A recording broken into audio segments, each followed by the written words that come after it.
Hello friends, आप देख रहे हैं अपना चैनल VBA जूनियर। इस सेशन में हम लोग डिस्कस करने वाले हैं लाइट चैप्टर, हीट चैप्टर और इलेक्ट्रिसिटी के फॉर्मूले, और साथ ही साथ हम लोग सबसे पहले डिस्कस करने वाले हैं लाइट चैप्टर का न्यूमेरिकल्स। तो देखिए, लाइट चैप्टर का जो पहला न्यूमेरिकल्स है इस तरीके से है। Calculate the refractive index of glass if speed of light in glass is 2 into 10 to the power 8 metre पर सेकेंड। देखिए, रिफ्रैक्टिव इंडेक्स निकालना है जिसका सिंबल होता है R.I, refractive index of glass. इस क्वेश्चन में हमें ग्लास का निकालना है, लेकिन रिफ्रैक्टिव इंडेक्स किसी भी मीडियम का हो सकता है जो कि ट्रांसपेरेंट होगी। तो किसी भी मीडियम का रिफ्रैक्टिव इंडेक्स अगर हमें निकालनी है with respect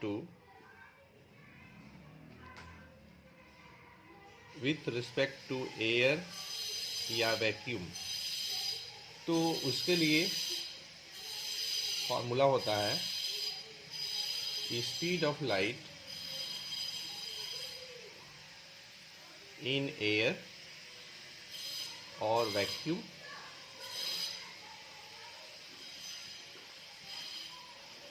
divided by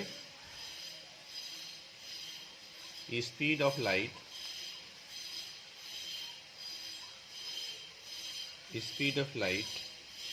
in that medium. तो मीडियम के रूप में हमारे पास ग्लास है, क्योंकि हम ग्लास का रिफ्रैक्टिव इंडेक्स कैलकुलेट कर रहे हैं। तो यहाँ पे लिखेंगे ग्लास। इस क्वेश्चन में देखिए, हमें लाइट की स्पीड ग्लास में दी गई है जो कि 2 into 10 to the power 8 metre पर सेकेंड है। तो speed of light in glass ये रहेगा आपका डिनोमिनेटर में 2 into 10 to the power 8 metre पर सेकेंड। न्यूमरेटर में रहेगा speed of light in air और वैक्यूम। तो लाइट की स्पीड एयर या वैक्यूम में मैक्सिमम होती है और वह है 3 into 10 to the power 8 metre पर सेकेंड। ये देखिए, ऊपर में भी मीटर पर सेकेंड, नीचे भी मीटर पर सेकेंड यूनिट है। Exponential part 10 to the power 8 numerator में भी है और डिनोमिनेटर में भी है। तो ये कैंसिल हो जाएगा, यूनिट भी कैंसिल हो जाएगा, तो हमें मिलेगा 3/2 जो कि आपका आएगा 1.5। तो इस तरीके से हम लोगों ने रिफ्रैक्टिव इंडेक्स निकाल लिया। किसका निकाला? तो ग्लास का निकाला। क्वेश्चन में देखिए लिखा है रिफ्रैक्टिव इंडेक्स ऑफ ग्लास, मतलब इसमें अंडरस्टूड है कि आपको ग्लास का रिफ्रैक्टिव इंडेक्स निकालना है विथ रिस्पेक्ट टू एयर निकालनी है या फिर वैक्यूम। इसमें अंडरस्टूड है जो कि 1.5 होगा। तो बच्चों, अब हम लोग करने वाले हैं क्वेश्चन नंबर 2। और जैसा कि आप जानते हैं, हम लोग डिस्कस कर रहे हैं physics all the way class 8 light chapter ICSE board के लिए। सपोज कर लेते हैं कि हमारे पास इक्विलैटरल प्रिज्म है। ऐसा प्रिज्म है जिसकी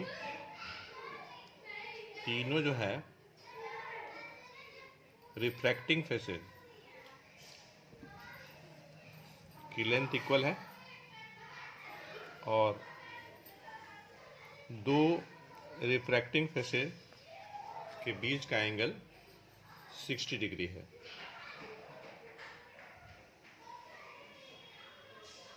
मान लेते हैं ये A है, ये B है और ये C है। A light ray strikes a prism normally on face AB। यहाँ पे देखिए नॉर्मली वर्ड लिखा है। कोई लाइट रे है जो कि AB फेस पे नॉर्मली इंसिडेंट हो रही है, नॉर्मली। ये देखिए, ये हमारे पास इंसिडेंट रे है, मानते हैं ये ओपी है। तो देखिए, for the incident ray OP, P is the point of incidence. अगर हमें पी पे नॉर्मल खींचना होता तो नॉर्मल का डायरेक्शन भी इसी ओपी के लॉन्ग होगा।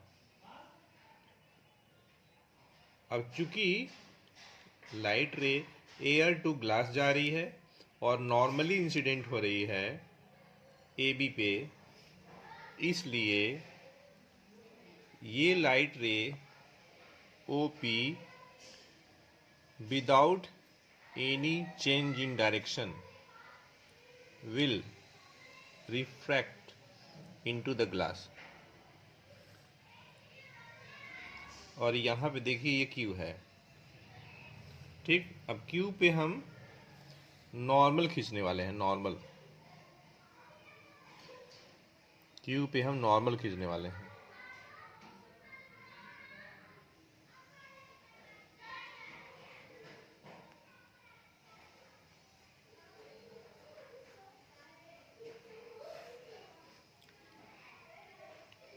ये है आपका नॉर्मल, ये हमने नॉर्मल खींचा है क्यू पे, और ये जो नॉर्मल है पॉइंट क्यू से पास कर रही है और ए बी से 90 बना रही है। ये देखिए 90 है। तो इस क्वेश्चन में देखिए हमें निकालना है angle of incidence on face A B and A C. तो ए बी के लिए एंगल ऑफ इंसिडेंस आई जो है कितना होगा, angle I, angle of incidence A C के लिए कितना होगा। तो पहले हम ए सी के लिए समझ लेते हैं।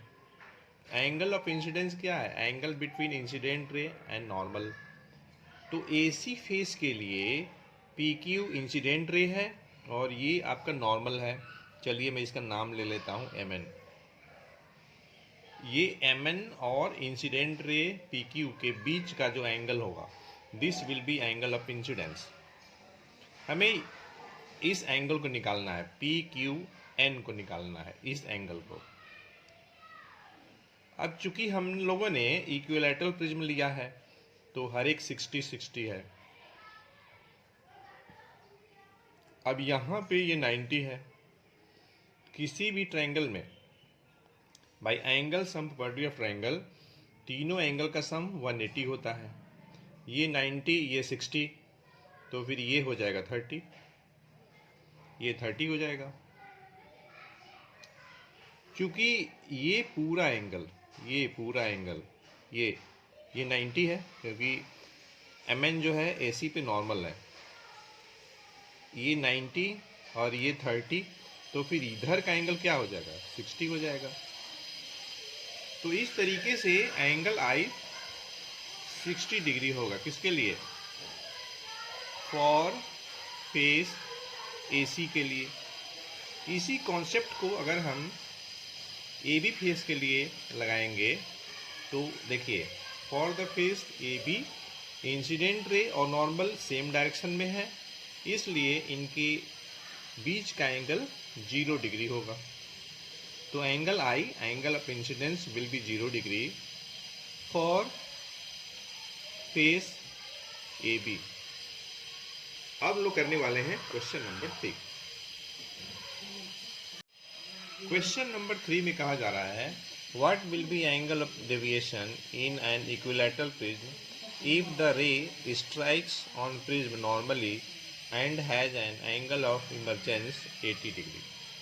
हमारे पास देखिए कोई इक्विलैटरल प्रिज्म है, इक्विलैटरल प्रिज्म,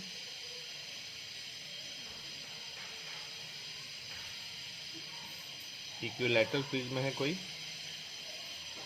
ये तीनों देखिए रिफ्रैक्टिंग फेस इक्वल है। मेरा भले जो है बराबर नहीं दिख रहा होगा। इक्विलैटरल है मतलब हर एक जो रिफ्रैक्टिंग एंगल होगी वह 60-60 का होगा, ठीक। इसमें कहा जा रहा है कि एंगल आई जो है वह 0 डिग्री है। कैसे पता? What will be the angle of deviation, मतलब हमें एंगल डेल्टा निकालनी है। Delta, this is the symbol for angle of deviation, question mark. In an equilateral prism, मतलब हर एक एंगल जो है 60 है, मतलब एंगल ये आपका एंगल ऑफ प्रिज्म है 60 degree. This is the angle of prism, this one, जो कि 60 है। 60 क्यों है? क्योंकि जो प्रिज्म का जो नेचर है इक्विलैटरल है। तो इक्विलैटरल प्रिज्म केस में हर एक जो एंगल होगी 60 डिग्री होगी। रे strikes the prism normally and has an angle of emergence 80 degree. तो चूंकि इंसिडेंट रे नॉर्मली स्ट्राइक कर रही है, इस टाइप से नॉर्मली स्ट्राइक कर रही है, इंसिडेंट रे नॉर्मली इस टाइप से स्ट्राइक कर रही है, इसीलिए एंगल ऑफ इंसिडेंस कितना होगा? 0 डिग्री होगा। मैं डायग्राम को कंप्लीट नहीं कर रहा हूं क्योंकि उसकी जरूरत ही नहीं है। अब देखिए, angle of emergence, angle of emergence, angle of prism और एंगल ऑफ डेविएशन, इन चारों में एक रिलेशन होता है। The sum of angle of incidence and angle of emergence equal to the sum of angle of prism and angle of deviation. हमें देखिए आई दिया है 0 डिग्री, ई दिया है 80 डिग्री, ए दिया है 60 डिग्री, तो हमें डेल्टा निकालनी है। तो डेल्टा बराबर 80 डिग्री माइनस 60 डिग्री हो जाएगा, जो कि 20 डिग्री होगा। मतलब ये हुआ कि इस क्वेश्चन का आंसर जो होगा 20 डिग्री होगा। और 20 क्या है यहाँ? तो एंगल ऑफ डेविएशन है। तो हम लोग करने वाले हैं इम्पॉर्टेंट जो फॉर्मूले हैं उसका क्विक रिवीजन। तो क्विक रिवीजन हम लोग करते हैं। सबसे पहले हीट चैप्टर का जो फार्मूला है उसके बारे में। तो देखिए, Q is equal to M into c into delta T, ये आप फार्मूला लगा सकते हैं अगर हीट लॉस्ट की बात हो रही है या तो फिर हीट गेन की बात हो रही है। दोनों कंडीशन में आप इस फार्मूले को लगा सकते हैं। अंतर ये होगा कि जहाँ पे हीट लॉस होगा वहाँ पे ये जो डेल्टा टी है वह जो होगा फॉल इन टेम्परेचर होगा, और जहाँ पे हीट गेन की बात होगी वहाँ पे delta T rise in temperature होगा। हीट गेन के केस में डेल्टा टी आपका राइज इन टेम्परेचर डिनोट करेगा, राइज इन टेम्परेचर डिनोट करेगा। और जहाँ पे हीट लॉस्ट की बात होगी तो डेल्टा टी आपका फॉल इन टेम्परेचर डिनोट करेगा।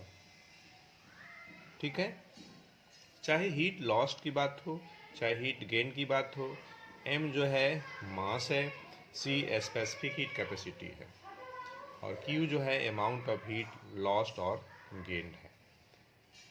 अब देखिए, q is equal to m into L लगेगा, q is equal to m into L लगेगा।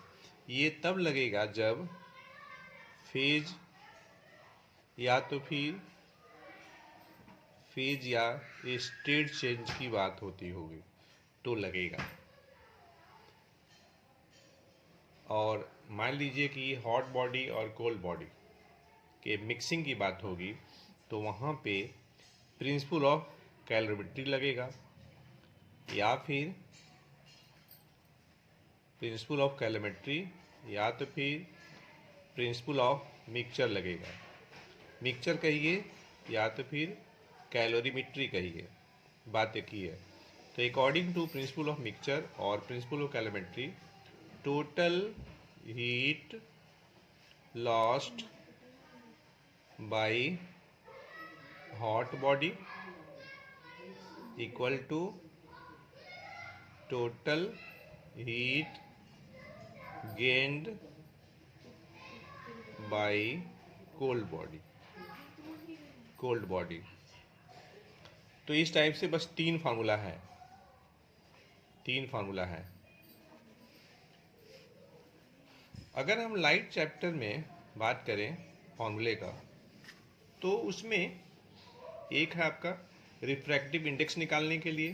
तो रिफ्रैक्टिव इंडेक्स किसी भी मीडियम का निकालना है विथ रिस्पेक्ट टू एयर और वैक्यूम, तो हम यूज करेंगे स्पीड ऑफ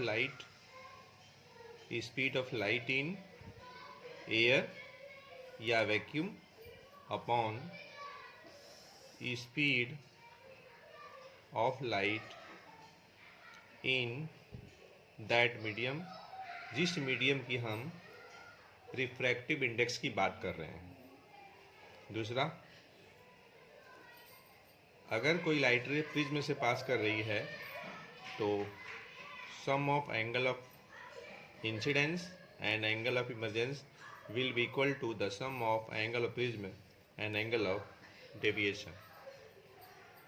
अब जो हम फॉर्मूले की बात करेंगे इलेक्ट्रिसिटी से रिलेटेड, तो देखिए इलेक्ट्रिसिटी वाले चैप्टर में अगर हम फार्मूले की बात करें तो फिर उसमें मेनली आपका दो टाइप का फार्मूला है। एक है आपका इलेक्ट्रिकल एनर्जी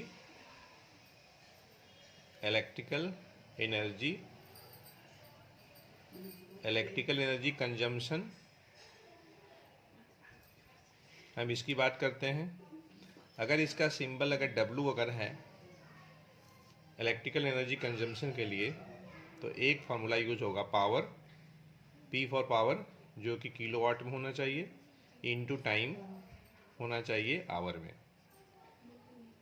हो सकता है किसी क्वेश्चन में पावर दिया हो वाट में, हो सकता है, और टाइम आवर में। अगर पावर वाट में दिया है तो हम 1000 से डिवाइड करेंगे। हो सकता है किसी क्वेश्चन में वोल्टेज दिया हो, वोल्ट में, करंट I एम्पियर में, टाइम आवर में, तो फिर हम डिवाइड कर लेंगे 1000 से। ठीक, ये तीन फार्मूला है और तीनों में इलेक्ट्रिकल एनर्जी जो कंजम्पशन है वह आएगी किस यूनिट में आएगी, तो किलोवाट आवर में आएगी। इस चीज़ को ध्यान रखिएगा। अच्छा, एक फार्मूला है अगर आपको कॉस्ट निकालनी है, कॉस्ट ऑफ इलेक्ट्रिसिटी, जो आप इलेक्ट्रिसिटी यूज कर रहे हैं उसकी कॉस्ट क्या होगी, तो सबसे पहले हम ये निकालेंगे इलेक्ट्रिकल एनर्जी कंजम्पशन इन्हीं तीनों में से किसी भी एक फार्मूला के द्वारा। निकालने के बाद हम क्या करेंगे, जितनी नंबर ऑफ यूनिट्स आएगी, W की जो वैल्यू आएगी किलोवाट आवर में, वह जो होगी नंबर ऑफ यूनिट्स होगी, इनटू रेट्स इनटू करेंगे रेट ऑफ इलेक्ट्रिसिटी। क्वेश्चन में इलेक्ट्रिसिटी की रेट दी हुई रहती है, क्वेश्चन ध्यान से पढ़िएगा, उसमें दिया रहेगा कि एक यूनिट का कितना रुपया लग रहा है। तो एक यूनिट का जितना पैसा लगेगा उसमें हम नंबर ऑफ यूनिट से मल्टीप्लाई कर देंगे तो हमें टोटल कॉस्ट आ जाएगी इलेक्ट्रिसिटी का। और तीसरा एक फार्मूला है power equal to V into I. हो सकता है किसी क्वेश्चन में पावर दिया हो, वोल्टेज दिया हो और करंट निकालना हो। किसी क्वेश्चन में पावर वोल्टेज दिया हो, आई निकालना हो। किसी क्वेश्चन में वोल्टेज दिया हो, आई दिया हो और पावर निकालना हो। ठीक, तो इस तरीके से हम लोगों ने इस सेशन में लाइट चैप्टर का तीनों न्यूमेरिकल्स डिस्कस किया है और साथ ही साथ हीट चैप्टर, लाइट चैप्टर और इलेक्ट्रिसिटी का इम्पोर्टेंट फार्मूला जो भी यूज होता है न्यूमेरिकल्स कैलकुलेट करने के लिए डिस्कस किया है। हमें उम्मीद है यह सेशन आपके लिए बेनिफिशियल अवश्य हुआ होगा। तो हम लोग मिलते हैं नेक्स्ट सेशन में एक अच्छे कॉन्सेप्ट के साथ। Thanks for watching.